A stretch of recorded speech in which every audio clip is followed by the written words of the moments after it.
What is the biggest mistake you have ever made? I mean the kind of mistake that doesn't just create a problem, but shatters a system. The kind of mistake that vaporizes trust in an instant. It's the business decision that bankrupts the company. The broken promise that ends a marriage. The act of profound selfishness that alienates your family. It's the moment you burn the bridge, and you find yourself on the wrong side of the chasm, alone, looking back at the life you just destroyed. The moments after a failure of this magnitude are defined by a toxic cocktail of shame, regret, and paralysis. You know you need to fix it. You know you need to apologize. But the sheer scale of the damage is overwhelming. What can you possibly say? "I'm sorry" feels laughably inadequate. How do you even begin to rebuild a trust that you have systematically dismantled? Most people in this situation do one of two things. They either run and hide, hoping the problem will go away, or they offer a weak, emotionally driven apology that does nothing to solve the underlying problem. Both are failed strategies. There is a third way, a protocol, a strategic framework for initiating a turnaround after a critical failure. It is a process that is not based on emotion, but on a brutal self-assessment and the creation of a new, viable value proposition. This protocol is laid out in one of the most famous stories ever told, a story we call the parable of the Prodigal Son. But we are going to analyze it today, not as a heartwarming tale of forgiveness, but as a cold, hard case study in crisis management and trust restoration. We will deconstruct the actions of the son not as repentance, but as the execution of a desperate but brilliant turnaround plan. And we will analyze the actions of the father not as simple compassion, but as a masterclass in strategic reinvestment. Because if you have ever burned a bridge, this ancient story contains the exact, step-by-step blueprint for how to begin building it back. If you've ever wished for a reset button, hit that like button. We're about to show you where it is. The story, told by Jesus in the Gospel of Luke, begins with a hostile takeover. A younger of two sons goes to his father and makes a shocking demand. "Father, give me the share of the estate that will belong to me." Let's be crystal clear about what this means in that culture. He is saying, "Father, I wish you were dead. I don't care about you or this family. I want to liquidate my shares of this enterprise, cash out, and leave." It is the ultimate act of betrayal and dishonor. He is not asking for a loan. He is demanding a premature liquidation of the family's assets. What does the father do? As the CEO of this family enterprise, he has options. He could refuse. He could lecture. He could disown him. Instead, the text says, "So he divided his property between them." This is a stunning strategic decision. The father understands a core principle of leadership. You cannot force a key stakeholder to be loyal. If someone is determined to exit, fighting them often causes more damage than allowing them to leave. He authorizes the asset split. He lets him go. This is phase one of the protocol, the liquidation. The bridge is burned. The son takes his capital and leaves. Phase two, the bankruptcy. The son goes to a distant country. This is the launch of his own independent venture. He is now the CEO of his own life, and he runs his new enterprise into the ground with catastrophic speed. The text says he squandered his property in dissolute living. He pursued a strategy of short-term gratification with no long-term planning. Then, a systemic market crash hits. A severe famine in that country. His capital is gone, and the external environment has turned hostile. He is forced to take the most demeaning job imaginable for a Jewish man: feeding pigs. He is so destitute that he longs to eat the pods the pigs were eating, but no one gave him anything. This is total system failure. He is financially, socially, and morally bankrupt. He has hit absolute rock bottom. This is not just a bad quarter. This is a complete liquidation of the self. This phase of the protocol is critical. For a true turnaround to begin, the failed strategy must be allowed to fail completely. A bailout at this stage would have taught him nothing. Hitting the pigsty was a necessary precondition for the next phase. Phase 3. The turnaround plan. This is the most important part of the story. The text says, "But when he came to himself." This is not a wave of emotion. This is a moment of brutal, data-driven clarity. In the filth of the pigsty, the young man finally does what all failed leaders must do. He conducts a ruthless post-mortem of his strategy. He compares his system to his father's system. He thinks, "How many of my father's hired servants have food to spare, and here I am, starving to death?" He is analyzing the data. His strategy of radical independence led to starvation. His father's strategy of structured community led to abundance, even for the lowest level employees. The results are in. His model was a catastrophic failure. His father's model is a proven success. This analysis leads him to formulate a new plan, a pitch, a desperate but brilliant proposal for re-engagement. It is a 3-point plan, and every word is strategic. He rehearses the speech in his head. Point 1. Acknowledge the breach. "Father, I have sinned against heaven and against you." This is not a vague, "I'm sorry." This is a precise, legal admission of guilt. He takes full, unconditional ownership of the failure. He doesn't blame the famine. He doesn't blame his friends. He owns the data. Point 2. State the new reality. "I am no longer worthy to be called your son." This is a critical step that most apologies miss. He is acknowledging the consequences of his actions. He is verbally recognizing that the old contract is null and void. He has forfeited his status. He is managing expectations downwards, drastically. Point 3. Propose new terms of engagement. "Make me like one of your hired servants." This is the core of his new value proposition. He is not asking for his old job back. He is not asking for forgiveness. He is applying for the lowest possible entry-level position in the company. He is proposing a new, severely limited transactional relationship. He is essentially saying, "I have proven I cannot be trusted as a son. Let me prove that I can at least provide value as a servant."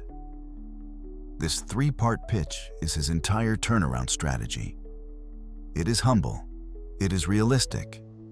It is based on the data of his failure. It is a masterpiece. And then he executes the plan. The text says, "So he got up and went to his father." An idea is worthless without execution. This is the long walk home. The terrifying act of presenting the turnaround plan to the very CEO you betrayed. If this strategic breakdown of an apology is valuable to you, hit the share button. Someone you know is probably trying to apologize with just emotion, and they need to see this protocol. This leads to phase 4, the strategic reinvestment. The father sees his son when he is still a long way off. He has been watching the horizon, waiting. And what is his response? The text says he was filled with compassion. And then he ran to his son, threw his arms around him, and kissed him. Let's analyze this from a strategic perspective. This is not just a sentimental reunion. This is an act of radical, high-speed acquisition. The father, the CEO, sees the returning asset. He has seen the data of the son's total failure, and he now sees the data of his return. The long walk home is proof of the new strategy. The father doesn't even need to hear the entire pitch. The action of returning is the pitch. His running is a strategic signal. To his son, it signals total acceptance before the apology is even finished. To the rest of the household, the other employees, it signals, this asset is once again a valued part of this enterprise, and you will treat him as such. The son starts his rehearsed speech. Father, I have sinned against heaven and against you. I am no longer worthy to be called your son. But the father cuts him off. He doesn't even let him get to the "make me a servant" part. The proposal is accepted and immediately upgraded. The father barks a series of orders to his servants, and these orders are a strategic re-onboarding package. Bring the best robe and put it on him. The robe is a symbol of status and honor. His position is restored. Put a ring on his finger. A signet ring was a symbol of authority and access to the family's assets. His authority is restored. Put sandals on his feet. Slaves were barefoot. Sons wore sandals. His identity is restored. Bring the fattened calf and kill it. Let's have a feast and celebrate. A fattened calf was for a major event. This is a public declaration, a press release to the entire company that the turnaround is complete and the asset has been fully reintegrated. The father's strategy is not just about forgiveness. It is about radical and rapid restoration. He understands that a rehabilitated asset, humbled by failure, is often more valuable and loyal than one who has never been tested. He is making a strategic reinvestment in his son. But no major corporate turnaround is without internal resistance. Phase 5. Managing legacy resistance, the older brother. He is the loyal, hardworking, by-the-book employee. He has never caused any trouble. He was out in the field working when all of this happened. He comes home, hears the party, and he is furious. His complaint is perfectly logical. Look, all these years I've been slaving for you and never disobeyed your orders. Yet you never gave me even a young goat. But when this son of yours, who has squandered your property with prostitutes, comes home, you kill the fattened calf for him. He is the employee who is furious that the failed executive who almost bankrupted the company is being welcomed back with a huge party, while his own steady performance has gone unnoticed. The father's response to him is a masterclass in managing legacy culture. He doesn't dismiss his feelings. He validates them. My son, you are always with me, and everything I have is yours. He reminds him of his secure position. But then he explains the strategic rationale behind his decision. But we had to celebrate and be glad, because this brother of yours was dead and is alive again. He was lost and is found. He is reframing the event. This is not about rewarding failure. This is about celebrating the successful recovery of a lost, high-value asset. The return on this investment, a restored son, a whole family, is worth more than the cost of the party. So what is the practical blueprint for us? When we are the ones who have burned the bridge, the core principle is this: trust is not rebuilt with a single emotional apology. It is rebuilt by executing a strategic protocol that proves a fundamental change has occurred. You must demonstrate that you have analyzed your failure, accepted the consequences, and have a new, humble, and viable plan for providing value. Here is the 3-step Prodigal protocol for rebuilding trust after a critical failure. Step 1. Conduct a brutal post-mortem. Before you say a word to the person you have wronged, you must do the work the son did in the pigsty. Get alone, get honest. Take out a notebook and analyze your failure. What was your flawed strategy? E.g., I prioritized my own short-term comfort over the long-term health of the relationship. What were the real costs of your actions, specifically to the other person? List them. Why was your strategy a failure? And why is their strategy, the one you betrayed, superior? You must own 100% of the data of your failure before you can move to the next step. Do not proceed until this analysis is complete. Step 2. Draft a new humble value proposition. Based on your post-mortem, you must craft your hired servant pitch. This is your new plan for re-engagement. It must contain the same 3 elements as the son's speech. First, a clear and total ownership of the failure. I was wrong when I. Second, a verbal acknowledgement of the trust and status you have lost. I understand that I have lost the right to be considered. Third, a humble, specific offer to provide value from a new, lower status position. I am not asking for things to go back to how they were. I am asking for a chance to. This is not about what you want. It's about what you are now prepared to do to prove you have changed. Step 3. Execute the long walk home. A plan is nothing without action. The final and hardest step is to proactively initiate the conversation and present your new proposal. This is the act of walking back across the burned bridge with the building materials in your hand. You must do this with zero expectation of acceptance. You are not there to demand forgiveness. You are there to present your findings and your new plan. You are giving the other person the data they need to make a new decision about you.